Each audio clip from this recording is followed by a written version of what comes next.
Yo, hello guys, hari ini Mimin akan merekap alur cerita dari Donghua Huan Jiewang atau dalam versi Inggrisnya bernama Eudemon Quest. Donghua ini menceritakan mengenai seorang pria dalam benua Eudemon yang dimana pria ini tak memiliki kekuatan spiritual sama sekali. Namun walaupun begitu, ia mempunyai cita-cita untuk menjadi Raja Eudemon berikutnya. Sebelum masuk ke rekapan alur ceritanya, tak lupa-lupa dan tak bosan-bosan Mimin mengingatkan kepada kalian untuk like, komen, dan juga share video ini kepada teman-teman kalian agar channel ini makin berkembang. Dan jangan lupa juga untuk subscribe dan nyalakan lonceng notifikasi agar kalian selalu menerima updatean video terbaru dari Mimin. Oke, tanpa berbasa-basi, masuk intro dan selamat menonton guys.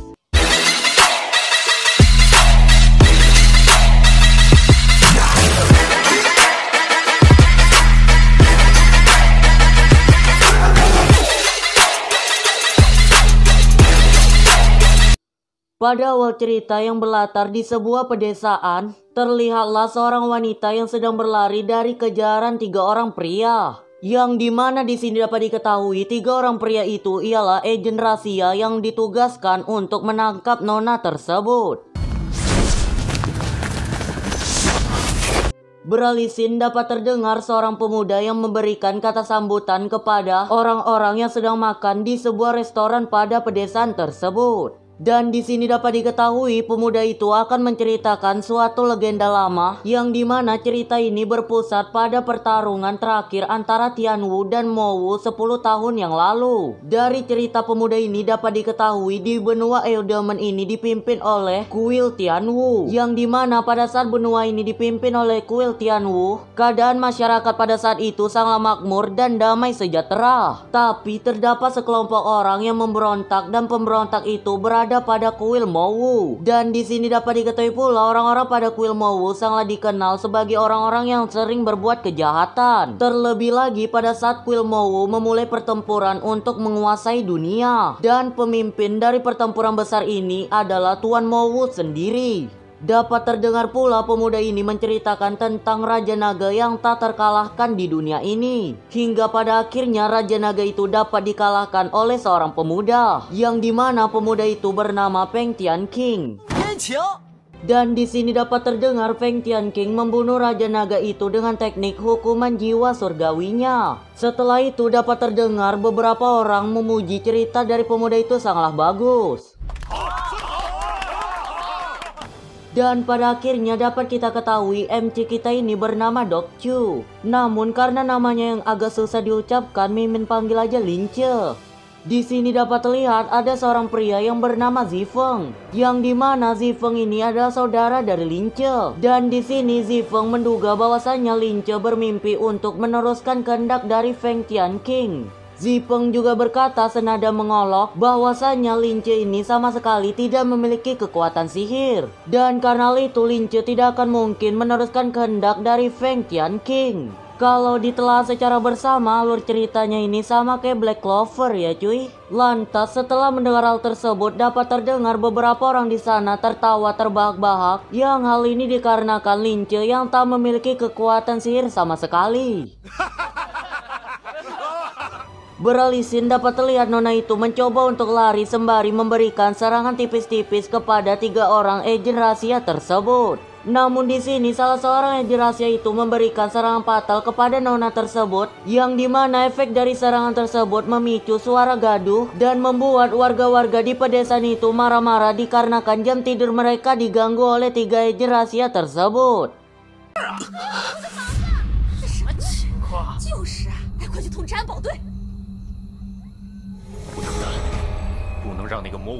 Beralih scene kembali dapat terdengar ibu Lince sangat marah kepada Lince, yang hal ini dikarenakan Lince yang selalu membual dan tak pernah melakukan pekerjaannya. Dan alhasil Lince pun menerima tabokan manja dari ibunya. Beralih sisi setelah menerima tabokan manja itu, Lince pun di sini ditugaskan untuk membawa alkohol ke tempat Akademi Tianwu. Dan untuk mencegah keboringan, Lince pun di sini menanyakan kepada Zifeng mengapa penerimaan murid Akademi Tianwu lebih cepat pada tahun ini. Alhasil Zifeng pun menjawab Hal ini mungkin terjadi dikarenakan rumor yang mengatakan 10 tahun yang lalu Raja Naga memang benar dikalahkan. Namun ia belum sepenuhnya mati. Dan hal ini merupakan kesempatan bagi kuil Mu untuk bangkit kembali. Dan mungkin saja benteng Qian'an memiliki mata-mata dari orang-orang Mu. 天武学院今年忽然决定提前招生，难道真有什么事儿？说不定莱安镇真的有魔武间谍。唉，我这太平日子还没过够呢。 Karena mendengar informasi dari saudaranya, Lin Chefun makin bersemangat untuk menjadi pahlawan dan menciptakan kedamaian di dunia ini. Dan sebagai saudara yang baik, Zifeng pun mencoba untuk menyadarkan Lince bahwasanya Lince ini tak memiliki kekuatan sihir. Lagi pula tes masuk Akademi Tianwu memiliki resiko yang sangat tinggi. Dan taruhannya itu ialah nyawa dari Lince sendiri. Di sini dapat diketahui pula orang tua mereka ini saling berketerbalikan ya cuy. Kalau orang tua Zifeng ini menyetujui Zifeng untuk masuk ke Akademi Tianwu, sedangkan Lince tidak disetujui oleh orang tuanya untuk masuk ke Akademi Tianwu. Dan Lince hanya disuruh untuk meneruskan usaha dari keluarganya. Di sini dapat kita simpulkan bahwasanya Zifeng ini sangat mengkhawatirkan Lince. Zifeng takut dalam tes masuk Akademi Tianwu, Lince ini akan meregang nyawanya. Atau dalam katalognya roh Lince ini akan melayang ya cuy. 像你这样的，去也是送死，你知道吗？ Namun walaupun mendengar hal tersebut, Lince tak akan menyerah dan ia akan terus berusaha sampai ia memiliki kekuatan sihir kembali. Hei, Hun, Yu, Tian Fa.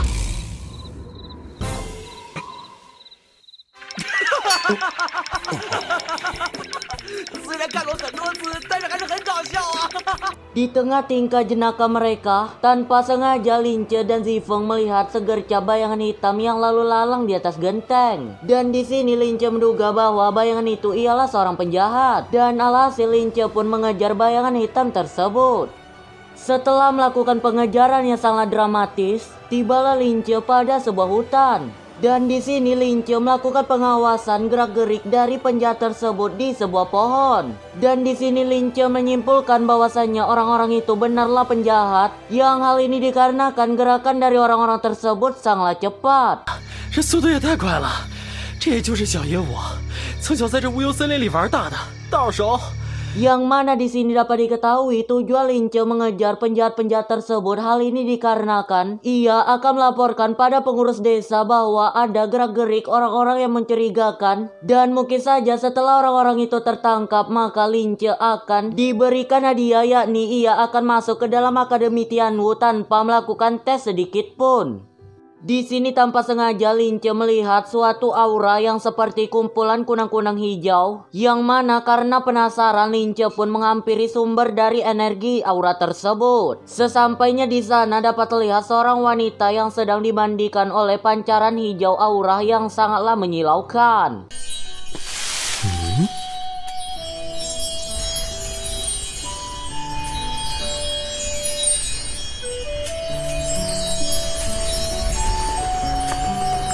Setelah itu dapat terlihat pula datanglah 3 orang agen rahasia yang mengejar nona tersebut. Dan dengan percaya diri, agen tersebut mengatakan nona itu tidak akan bisa lari dari pengejaran mereka. Namun di sini dapat terlihat nona tersebut sangat tidak takut. Dan dapat terdengar nona itu seakan mengajak berduel dengan 3 agen rahasia tersebut. 我谁是猎人，可不好说呀。什么？你们以为我把你们引到这儿是为了什么？ Akan tetapi sebelum pertarungan epik itu terwujud, datanglah Lince yang sedang berlari terbirit-birit, dan hal ini dikarenakan ia yang sedang dikejar oleh beberapa tanda merambat.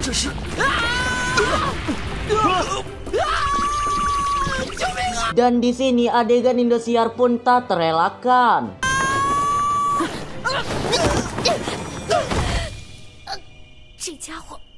Berlaga so pahlawan dan seakan ingin dipuji, Lince pun di sini terlihat mencoba untuk melindungi nona tersebut. Dan Lince menganggap 3 orang pria yang ada di depannya adalah seorang penjahat. Lince juga berasumsi bahwa 3 orang pria itu ialah mata-mata dari kuil Mowu. Sepintas dapat terlihat 3 orang pria itu ingin menjelaskan apa yang sebenarnya terjadi kepada Lince. Namun dengan sangat keras kepala, Lince tak mau mendengarkan penjelasan dari 3 orang tersebut. Dan di sini Lince pun menggunakan teknik absurdnya dengan sangat percaya diri. Dan karena kepercayaan diri Lince itulah yang membuat 3 orang Edge rahasia itu percaya bahwa Lince akan mengeluarkan teknik terkuatnya.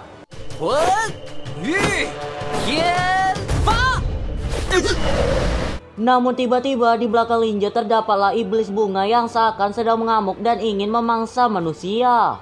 Sementara itu dapat terlihat Nona yang ditolong oleh Lince sedang melarikan diri. Dan bertemulah Nona itu dengan seseorang yang bernama Gueya. Karena pengucapan namanya sedikit sulit, maka Mimin panggil aja ini sebagai Shinigami. Beralih scene dapat terlihat pula Lince yang sedang dikejar-kejar oleh iblis bunga. Sedang ketiga Edge rahasia tadi telah mati ditusuk oleh iblis bunga. Beralih scene kembali, di sini dapat kita ketahui Nona itu berasal dari kuil Mowu. Dan tujuan dari Nona itu menghampiri kuil Tianwu untuk mencari keberadaan dari Raja Naga. Shinigami di sini juga memerintahkan kepada Nona itu untuk mengikuti ujian masuk dari Akademi Tianwu. Dan Shinigami juga menyuruh Nona itu menyamar sebagai seorang lelaki agar identitasnya tak diketahui oleh semua orang. 魔武殿，生是魔武人，死是魔武鬼。我知道了。 Beralih scene dapat terlihat Lince yang tak mampu bertahan lagi dan sekarang ia benar-benar terpojok dan tak baik-baik saja. Dan sebelum Lince menjemput ajalnya dapat terdengar suara misterius yang dimana suara itu mengatakan bahwa ia akan memberikan Lince sebuah kekuatan untuk melawan iblis bunga.